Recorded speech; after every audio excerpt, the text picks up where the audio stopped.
Hello, welcome. That's George. What up, everybody? That's Ian. What's going on? I'm Vito. And this is the Giv Show. Got an action-packed show for you tonight.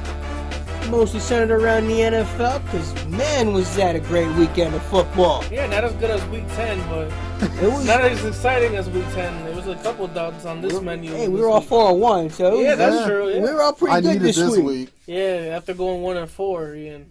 No, I think I went 0-4. No, you weren't. I don't know, but it was bad. You had a bad week. It was just bad. All I know is it was a losing Yeah, it week. was just bad. You know who wasn't losing this week?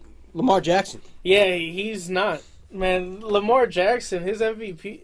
His MVP. Look at that. No, There you go. don't- His MVP. Just say Get MVP. There you go. I was gonna say his initials are MVP, but you know what? His MVP, because it is his MVP. I forget which one of his teammates, but his teammate went on a press Mark conference. Ingram. Was it Mark Ingram? Yeah, Mark Ingram. He was like, anybody else got something to say, come see me. And he has some freaking python. That's what on I'm him, saying. So I ain't He messing was with like, you. No, I'll Alrighty. be like, yes, sir. Yeah, yes, he the sir. MVP. Yes, He he the is the MVP. You MVP. good. But he's not going to get much argument out of us because No. we agree with Nah, him. he's MVP. I think Lamar Jackson, especially this. He's And MVP. the thing is, they didn't just win. Nah, they blew out They the Texans. blew the Texans out. And the thing that has to be concerning for Houston is this was a huge game. And they just didn't show up. And they didn't show up. So, and especially, we're not talking about a rookie quarterback or a rookie coach either. So it's like, Baltimore's very dangerous. During their 6-game winning streak, they beat the likes of Russell Wilson in Seattle, Tom Brady, and now Deshaun Watson. None of these wins were close. No, they blew out. They blew out pretty much all three of Yeah. these teams. All they're all title contenders. Houston maybe not as much, but still, you get the picture here.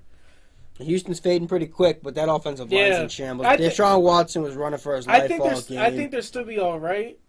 They need to tweak some things. They need to do something because they need to find some way. You cannot expect your quarterback to get sacked 6 times and still expect to win.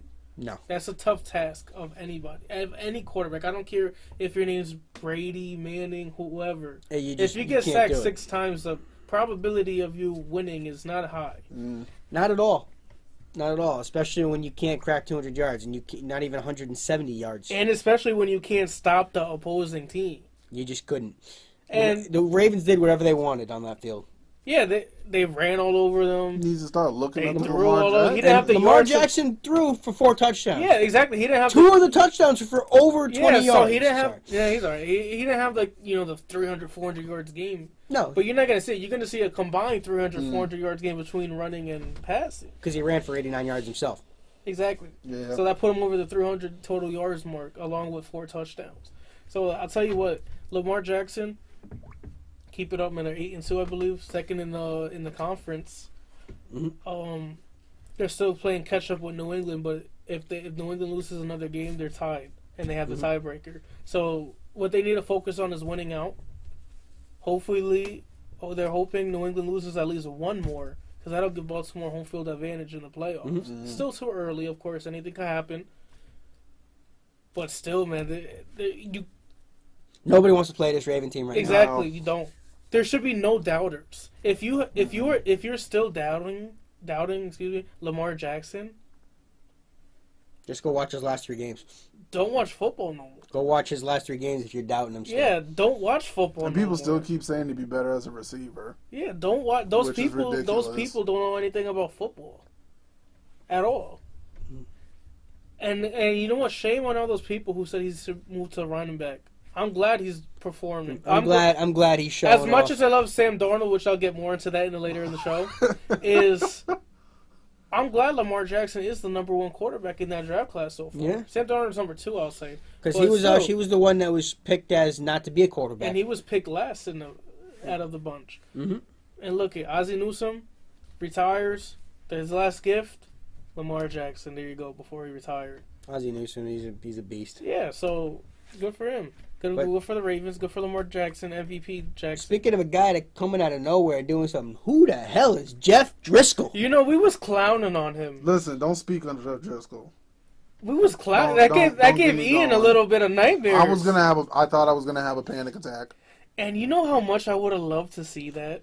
due to the fact I would have loved to have been like Jeff Driscoll beat the Cowboys. Honestly, I wish they won just so I could mention his name and you would get upset. I am very much, of course, I'm happy that the Cowboys won, but there is no reason that Driscoll should have had 209 yards and 2 touchdowns. And 51 yards rushing. He shouldn't have had any And I of believe that. he had another rushing touchdown, too. So he had 3 total touchdowns. Jeff Driscoll had 3 total touchdowns.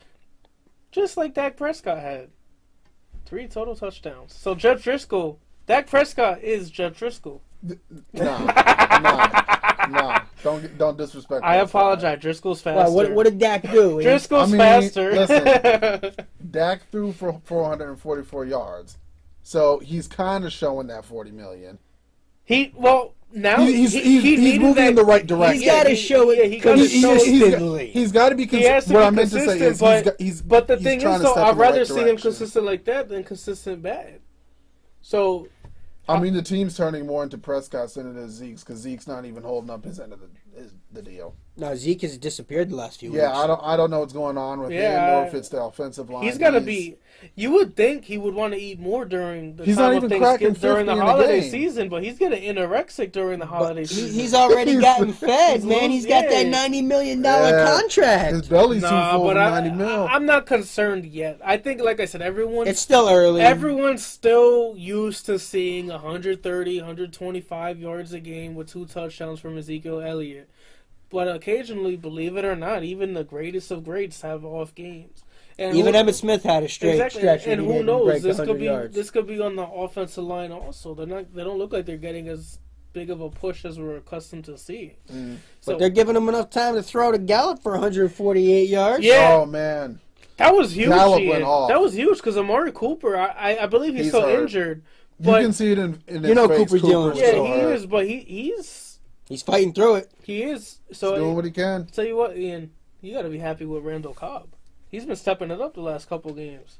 Listen, he was 115 yards. He was wide open in the middle of the field. Mm-hmm. Yeah, they didn't know where he was. They were losing him. Which I don't know why. If Cooper's injured, you take away Cobb, or maybe Cooper wasn't really as hurt. Well, we all think he is. I think he's hurt. He looks hurt. You can see the pain in his face. He's not healthy. No, but Gallup and Cobb are. They need it. They need someone to step up in Cooper's absence. But Dak, I want to see how they build on this game because you're going against a tough New England team in Foxborough this Sunday for 25 on Fox. I know I'm hoping for a lot, but Dak needs to have a big game against the Patriots. I disagree. Which we'll get Zeke more. needs to have a big game. Exactly. We'll get back into that. We'll get into that in our Saturday pregame edition. I think it's gonna be this game is gonna be on Zeke's shoulders more. Dak, just don't turn the ball over. But like we said, we'll talk more about that now. But someone who kept their foot on the throttle here we go. all day. The Jets showed up to play in Washington. Man, I don't know if the universe was trying to bring a brother down. They were trying to bring a brother down. They said, George, you have to come into Sunday to work overtime. I was like, how am I going to see my Savior? It's Sunday. How am I going to see my Lord and Savior, Sam Darnold, perform? Jesus. I'm like, they're going to take that away from me. Luckily for technology, we have phones now and the internet. So I was able to not miss my Lord and Savior's performance. And that's exactly what it was. It was lordy. It was savory. It was awesome. It was what everyone expected out of Sam Darnold. I expected him to throw a pick.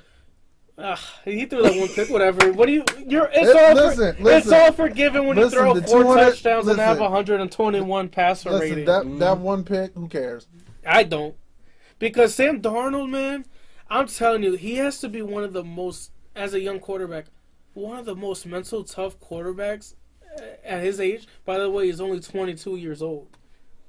That I've ever seen. He's got good cardio. He's running for his life. Yeah, he's running for his life behind that offensive line. But an interesting thing I want to mention, there was a report that came out the next day.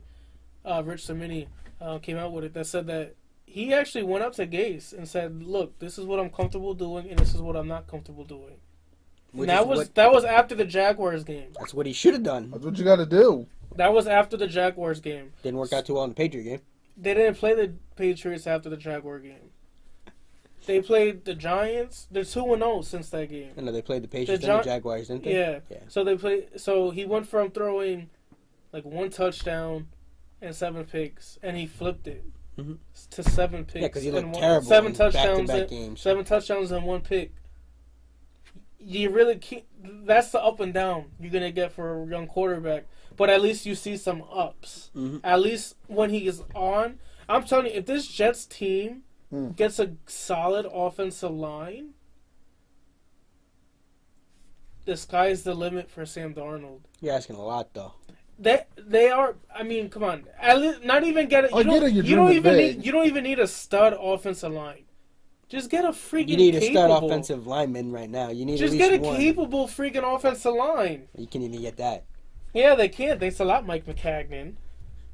How do you have a rookie quarterback who you want? I feel your pain with that offensive line this year. I feel your pain.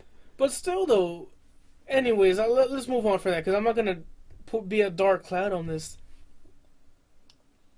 sunny day. So your defensive line has looked pretty good since they've shipped out Williams. Yeah, they have 18 sacks over the last 3 games since Williams been gone. They had Haskins running for his life. Yeah, they sacked him 6 times. Where the poor guy's asking his offensive line, "What can I do to help you guys?" And they looked very uninterested. And it was very ridiculous and sickening to see. You're a terrible team for a reason. It all starts in the trenches. You win and lose games. You're based a off terrible of the trench team. play. You're a terrible offensive line. And you still have the nerve to a rookie quarterback who's trying to make a difference, who obviously has the arm talent there, who's trying to be better, and then you look very uninterested when he's telling you, "What can I do?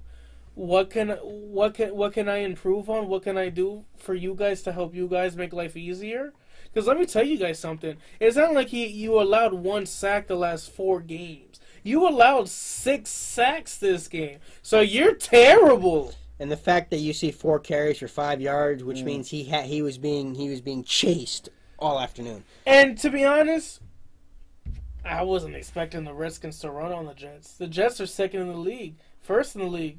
They only give up 79 yards. They have one of the best rushing defenses. They have the best. They only have 79 yards given up a game for rushing. I want to say they're second. If they're not first, they're either first or second.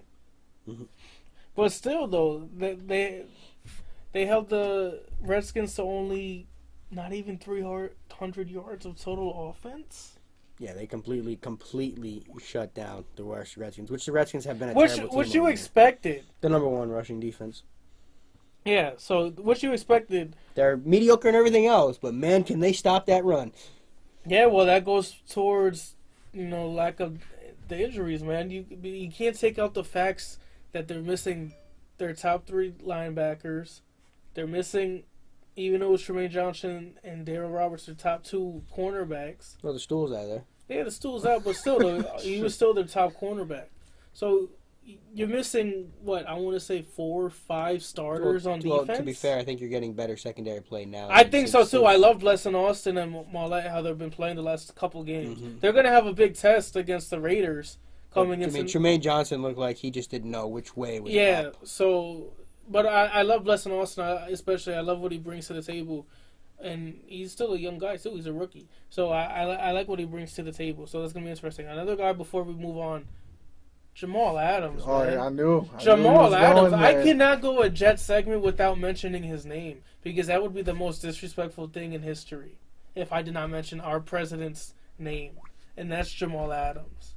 Because this man, the last 2 games, has 5 sacks. Because Greg Williams is utilizing him differently than he has before. He's using him to his strengths. Yeah. He's putting him in the best position to succeed. To use him. Exactly. And he's doing that, and he's excelling. And he's been a lot better since he talked to Joe Douglas and Adam Gase. Cleared the air. I think it was Rodney Harrison that said it best. He's the best safety in the league. Yeah, in the planet right now, he said. So, I don't like Rodney Harrison, but I had to agree with him. When you're right once out of every 100 times, That one time he was right. If you actually listen to him as an analyst, he's a pretty smart guy. No, he's a little homerish. I'm not a big. To be honest, I'm not really a big fan of Rodney Harrison. But that's a different discussion for another day. I don't think he's all that good as an announcer. He's all right as an analyst, but Right. I think Ian will be better. Why? Because he's part of that New England family. Speaking of those Patriots who defense came to play. Well, I apologize, Vito. Before you get into defense, I just want to say one more tidbit. And actually, you know what? I don't mind interrupting you because this is crazy. Jamal Adams as a safety has more sacks than Khalil Mack and Von Miller. Before we moved on, I just wanted to mention that. Yeah, yes, he does. He's one of the best safeties in the league right now. The best. And the Patriots have probably the best corner in the league right now with Stephon Gilmore. Get it right. Yes? No? Yeah, I mean, I would say he's the top corner in the NFL right now. Yeah, I'm not. I mean, listen, man, I'm not that homer-rich. I mean, I'm pretty much of a homer, but I gotta give credit when it's due. Like, yeah, if I had to pick a cornerback right now, number one in the NFL, I would probably say Stephon Gilmore would probably be the one I chose. Mm-hmm. In Bill Belichick's system. I want to say that because you put him back in Buffalo, he wasn't all that. But in Bill Belichick's system, I'll put him number one. He did enough in Buffalo to get paid like a top corner. I guess. But yeah, I would. I'm gonna stop fooling around. Yeah, I'll say Stephon Gilmore is number one. I mean, and Philly's defense is a lot better. They got their corners back. Yeah, they got pretty much their whole defense back. And that's what's going to carry them the rest of the way. They needed to because they're at 500 right now.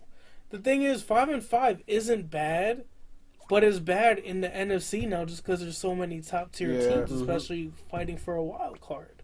So their only option right now is they're gonna have to win. They're gonna have to hope that Week 16 game against Dallas is for the division. Which, let's be real, and more than likely is gonna have to be. It's looking like it. Because the Cowboys never make it easy on themselves. No, they don't. So it's looking like it's gonna have to go down to Week 16. And my thing is, can they get healthy on offense?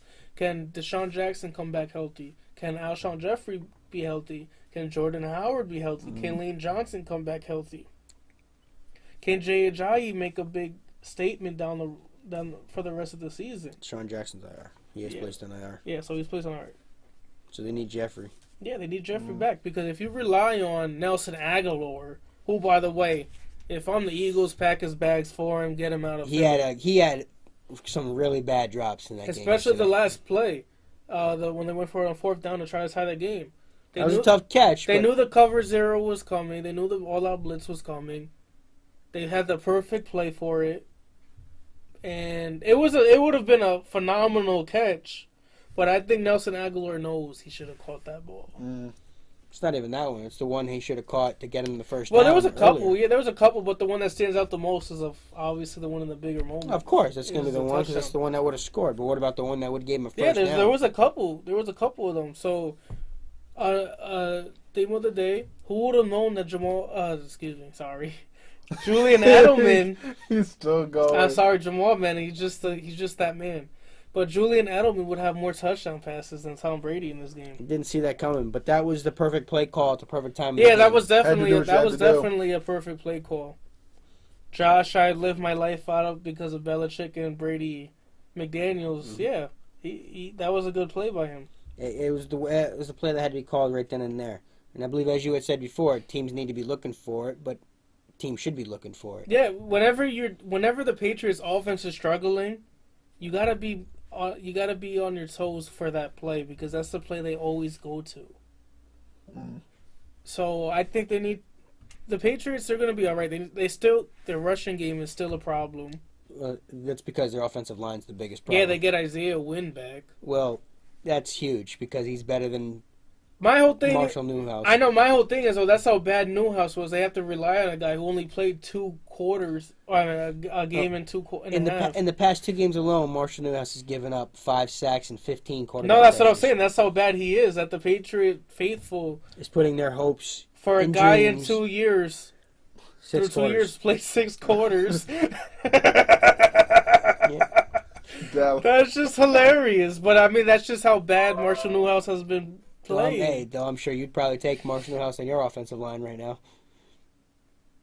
To be honest, no. I'll stick with it because the Jets, their offensive line has been pretty good. Oh, so games, no. but no, I would not. Nope. Yeah, like I said, he's our Tremaine Johnson. Yeah, well,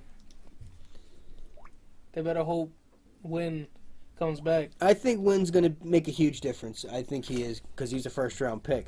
Yeah, but another one who's been struggling again is that rushing game, man. Sony Michel. Sony Michel is 38 yards. It's not. He hasn't been there.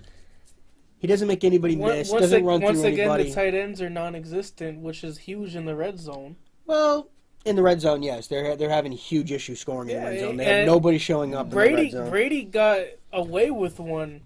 They ended up kicking a field goal, but that should have been. Well, on the play before that, Edelman should have caught the touchdown. No, that's the one I was talking about. The play before Edelman dropped should have been an interception. Mm-hmm. So it should have been an interception, and then it should have been caught by Edelman, and then they ended up settling for a field goal. They've been settling for way too many field goals. They got to find a way to put the ball in the end zone. Luckily, they got a good kicker. Yeah. Nick Folk is pretty good, man. He was a Jet for all those years, so trust me, I know. From 40 in. Yeah. From 40 in, he's a good kicker. Yeah, he'd be straight. Yeah, he's good. But that's just it. You shouldn't be settling for field goals from 20 in. Yeah, and, I don't see it. Because this is when the Patriots' offense usually excels, is when they start to get it going. They're still trying to figure out who they are because they're still cycling through so many players. Exactly. So Brady did it best, though. He said it best. He said, okay, we got to play by our strengths, which is special teams and defense. And guess what? Won them those Super Bowls during that time. Special teams and defense. Exactly. So Brady knows he's not a cocky guy. He's not stupid. He just does what he has to do to win. Don't lose the games is his motto. All Brady wants to do is win. Exactly. Yeah. He doesn't care if he throws he'll care if he only throws 100 yards. But you get the drift. If at the end of the day they win the game, he'll be happy. Like he'll be pissed if he left some plays on the field, which he's been doing. Mm-hmm. But and he's the first one to beat himself up. Yeah, just don't lose. Screw you, Dan Shaughnessy. He takes responsibility for everything that he does. He had an article today saying Tom Brady doesn't want to take responsibility for that offense. That's one thing even you can say as a Jet fan that he always does. He steps up and takes responsibility and gives credit to everybody else before himself. Yeah. Damn, so, look at Vito going in. Freaking Dan Shaughnessy trying to sit there and go, and then tries to give Manny Ramirez credit today to get him in the Hall of Fame. Don't get me going to Dan Shaughnessy. Ugh. Anywho, let's move on from that. Yeah, I'll let you get your beef on with him, man. But you know what? I want to talk about another struggling quarterback. Who's not? I mean, Brady's not struggling, but you get the figure. Patrick Mahomes struggling on Monday Night Football. I was gonna actually go with Phillip Rivers for your information. The one time I don't even pick the Chiefs and they win because you're a Jinxian. I guess. The Chiefs did what I predicted. I had my crystal ball, and I said the Chiefs are going to win with their defense. Their defense is going to hold them to 17 or less. Oh, my God. What did they do? They held Phillip Rivers and the Chargers to 17 points. I mean, Phillip Rivers still went off for 353 yards. He just couldn't put the ball in the end zone. Which I don't care about. So he could have had 900 yards. He had 4 picks. Exactly. He could have had 900 freaking yards. They stopped them in the red zone. Mm-hmm. That's the thing I took away yesterday because their kicker, I want to say, had what? 3? He went 3 for 4 in field goals. Mm-hmm. So. Yep. So I'm like, that they did what they needed to do, man. You hold if you're the Chiefs defense, hold the opposing team to field goals because your offense is going to get the job done. Even though Mahomes had an off night. They were piss poor on offense. And still put up 24 points. And they still put up 24 points. Yep. Yes, they were. So if their defense could play somewhat like they have played today, I'm not expecting them to get 4 interceptions every game. That's not to ask. But if they could play like what they did how they did on Monday night. Just asking to play the Chargers every night. Yeah, pretty much. But if they could play like that though on Monday night, they're a dangerous team. Yeah. If their defense shows up just a little bit, all you have to do is hold them between less than 23 points. Hold opposing team to 23 or less, and you'll be fine. That's going to be easier said than done on most weekends, though. Well, of course, but still, though, this was a step in the right direction. I told you this is going to be their coming out game. This is going to be the game that changes the season for the Chiefs, and that's what they did. Now they have a bye week, and then they play the Raiders and the New England. So we're going to see how well their defense plays against those tough two matchups. Because they finish up with Denver, Chicago, and the Chargers one more time. Yeah, so I see them winning. To be honest, it wouldn't shock me if they win the last 5. And it comes down to that New England game. But I also wouldn't be shocked if they go into the Chargers and lose. Well, yeah. If they lose at home to the Chargers, I mean. Yeah, it wouldn't shock me either, but it wouldn't, like I said, it wouldn't shock me if they win out. Exactly. If their defense plays like this, there's a good chance that could happen. So if I'm the Chiefs, do what you keep doing. Get people healthy, and that's it. Get them healthy, man. That's all you can do. Because Tyrann Mathieu, thank you for showing up. Finally. He had that big pick early in the game. 4 picks. Had a pick to seal it. It was a good win. Patrick Mahomes, he wasn't all that. But you know what? Who cares? They still won. At the end of the day, the motto is just win. They got through it all. And the thing I want to say is, do you think this is Phillip Rivers last year with the Chargers? I think he's done. I think that if he's not done, he's probably going to be prolonging his career to the point where he probably should have retired next year. But I think he's probably done. What do you think, Ian? You think Phillip Rivers is gonzo How after old this is year? Rivers? I want to say like 37. He's Eli's age. They're pretty much the same age. Like him, Big Ben, and Eli. Y'all said he had a lot of kids, don't he? He got 9, he has like one 9. on the way. Yeah, he almost has a full offensive kid. Between him and his wife, he's got a full offense. Yeah. So Phillip Rivers is the quarterback. I mean, personally, I would retire just that way. Because he's a Hall of Famer. He is, or borderline but like, at the dude, very just least. retire while you got the mobility to be with your kids. He's our generation's Dan Marino. Yeah. If you honestly look at it. I don't know. He's been on some of the greatest teams I've seen with those Chargers. That's why I'm saying he's no, I know. That's our why you're generation's saying, Dan Marino. And it's just, they couldn't win the big one. So, though he's played in an era with Tom Brady and Peyton Manning. Well, yeah, so it's not. And Ben Roethlisberger. Yeah. So can't throw that out there, too. But yeah, I think Phillip. I would retire. I think he'll sign a 1-year contract after this year. Get the rookie quarterback. If they get a ready. rookie quarterback, it depends what they want to do. If they want to go with a veteran or if they want to go with a rookie. The question is he going to play 1 year in the new stadium, or are they going to get a new guy in there, a new face of the franchise for when they move to the new stadium? That's a good argument to have too. But I think Phillip Rivers. I think they sign a 1-year deal, 1 to 2 year deal. I don't know. Because if he's not done, he's pretty much close to. He's at the end. Because He's it's pretty 7 good. interceptions the last 2 games. This isn't the same Phillip Rivers No. from the past few years. No. He's not seeing the field the same. No, alone. Like I said, 7 interceptions the last 2 games. That's enough. You can put up all the yards you want, but if you're not getting it done. Exactly. And he'll be the first one to say it. He sucks right now. He does. And he has said it. But on that note, that was our Week 11 recap. We'll have our pregame special as usual on Saturday for Week 12. Mm-hmm. But Vito, how about you give us the best minute of our show, Jeez. the Hockey Minute. Let's get right into it. The Boston Bruins finally get back into that win column with a 5-1 victory over those New Jersey Devils. David Pastrnak coming out with 2 goals. Matt Grzelcyk and Connor Clifton chipping in as well. Grzelcyk getting that second goal, getting it through. Defense coming through scoring. You have no idea who any of these guys are. That's why I can't stop laughing They play on at the his Bruins. facial expression. Do you know who the Bruins goalie tonight was? Yeah, took a rest. That's right. He had to look. I did have to. But no, he got it back out there. He kept it. He gave up 1 goal. Almost had the shutout if he didn't give up that goal in the closing seconds of the second period. But it was good to see them get back into it, to see the good, hard-fought play. Glad to see that Zdeno Chara only had 22 minutes of ice time. We keep him under 24 minutes of ice time. We keep his legs fresh, keep the old man ready to go at the end of the year. He's older than Tom Brady, you know. Oh, wow. But you didn't know that. I didn't. But you know what? Nor did I care. So, but it's a good, it's a good thing to. I mean, now I know. So there you go.